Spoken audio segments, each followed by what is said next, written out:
예, 이번 민주당 공천 갈등의 뇌관으로까지 평가를 받고 있는 임종석 전 청와대 비서실장의 전략 공천 문제.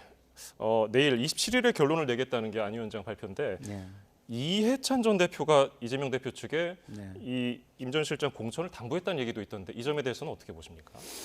뭐 일단은 그 이해찬 대표 같은 경우는 이 총선에 대해서 이재명 대표보다는 조금 더 객관적인 시각이 있을 거예요. 그래서 분열보다는 어쨌든 간에 친문과 친명이 함께 가는 게 유리하다 이렇게 생각을 해서 조언을 한 것 같고요. 근데 어쨌든 오늘도 결론을 못 냈습니다. 논란이 거의 한 달이 됐어요. 근데 한 달간 논란이 됐는데 이걸 더 논의할 게 있다라고 이야기하는 게 저는 이해가 좀 되지는 않았고요. 예. 그러면은 또 이게 하루 지난다고 해가지고 뭐 이 며칠이 지난다고 해가지고 이게 논란이 종식이 될까요? 그러면 어떻게 보면은 이게 조금 더 시간을 지연시키려는 거 아닌가 이런 의구심도 들 수 있다라는 생각도 들고요.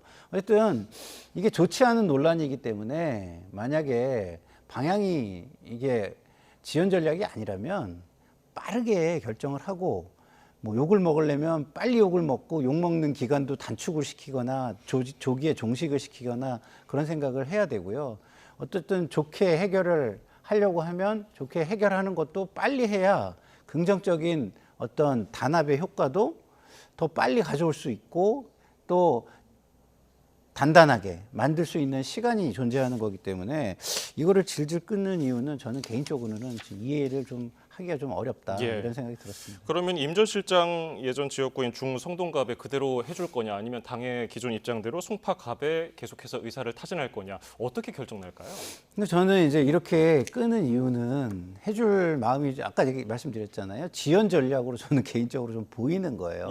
이해찬 대표도 얘기를 했고 이게 더 질질 끌어가지고 끝까지 몰려가지고 하면은 모양이 별로 좋지 않지 않겠습니까? 여론 악화될 대로 악화된 상황에서 몰려가지고 뭐 지금도 많이 몰려 있지만 더 몰려가지고 하게 되는 상황이라면 제가 볼 때는 그 공천에 대해서 상대방이 그렇게까지 고마워하지도 않을 것 같고 그리고 민심도 이거를 갖다가 양쪽이 화합해가지고 이루어낸 결과다 이렇게 생각해 주기도 더 어려워지는 거 아닌가. 그래서 결정을 하려면 어떤 방향이든 지도부로서는 빨리 하는 게 낫다 이런 생각이 듭니다. 예, 이게 공천도 되지 않고 경선도 하지 않고 컷오프가 된다면은 이 신문계가 단체로 어떤 행동을 할 가능성에 대해서는 어떻게 보십니까?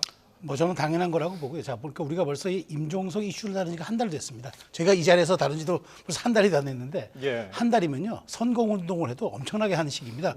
오히려 저는 의도하지 않게 임종석 전 실장이 성동구에서 미디어 효과를 톡톡히 누리고 있다. 왜냐하면 어떤 형태로든 노출 효과도 누렸고 더더군다나 임종석 실장이 이제 난 성동을 떠나지 않겠다고 했기 때문에 이제는 떠날 수도 없는 그런 상황이 돼버렸고 이 이슈 자체가 이제 민주당을 갈등을 상징하는 그 이슈로 웃자라 버렸기 때문에 이제는 출구 전략을 짜기도 애매해요. 그래서 저는 이게 상징적인 사건이 돼버렸기 때문에 이해찬 전 대표도 우려감을 표명한 거거든요. 자, 그러면 이제 명문정당이냐? 그러면 이제 명문정당이 이제 파열음을 내면서 사실상 이제 형해화가 되느냐? 이 기로에 선 겁니다. 그러면서 이제 고민정 최고위원까지 지금 당무 거부 사태가 지금 이어지고 있는데 저는 이렇게 생각합니다. 지금 이게 한 달 동안 끌고 왔기 때문에 여론전과 여러 가지 명분에서는 임종석 전 실장이 앞서고 있는데다가 더더군다나 중요한 건 각종 경쟁력 지표 조사에서 임 전 실장이 거의 우위를 점하고 있다는 거 아니겠습니까? 뭐 뚜렷한 데이터 나온 건 없지만 당내 여론의 기류가 그렇다니까 자꾸만 사람들 거기다 끼워 넣는 거예요. 뺐다 끼웠다.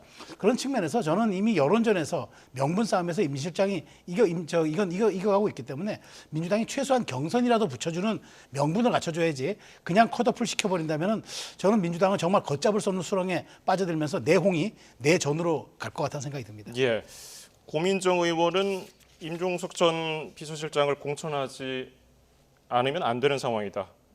누가 그 지역에서 이길 수 있는지 보고 판단해야 되는 상황 아니냐 이렇게 하면서 오늘 최고위 회의도 나가지 않았고 지금 대표라든지 당 주류가 바뀌지 않으면 계속 회의 불참하겠다고 했습니다. 이런 기류 계속 갈까요?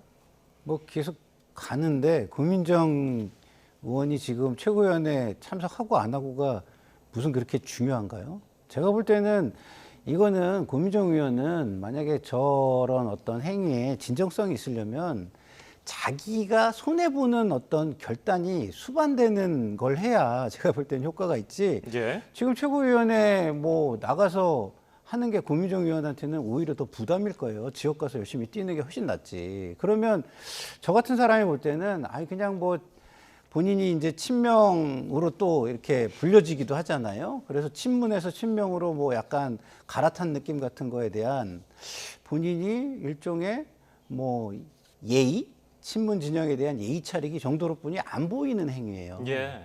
그래서 저는 저 정도 행위는 고민정 의원이 크게 친문에 박수를 받거나 아니면 뭐 저게 진정성이 느껴지거나 그런 행동으로 보이지 않을 것이다. 진짜 저게 문제가 있다라고 생각한다면 저거보다는 자기 것까지도 희생하고 내려놓을 수 있는 결단을 수반하는 압박이 있어야지 어느 정도 효과를 볼 것이다. 이런 생각이 좀 들고요. 그리고 임종석 그 전 의원을 전 실장을 공천하지 않으면 안 되는 상황이다. 이것도 저는 맞지 않다고 봐요. 왜냐하면 사실은 가장 좋은 거는 국민 시각에서는요. 책임 있는 사람들은 다 불출마하거나 험지 출마를 하는 게 맞습니다. 임종석 전 비서실장도 험지나 불출마로 선택을 하고 이재명 당대표를 중심으로 한 그 세력도 책임 있는 분들은 좀 상징적으로 불출마나 험지로 가고 이런 결단을 하는 게 총선을 위해서는 가장 좋은 방법이 아닌가 저는 이렇게 말씀을 드립니다. 예.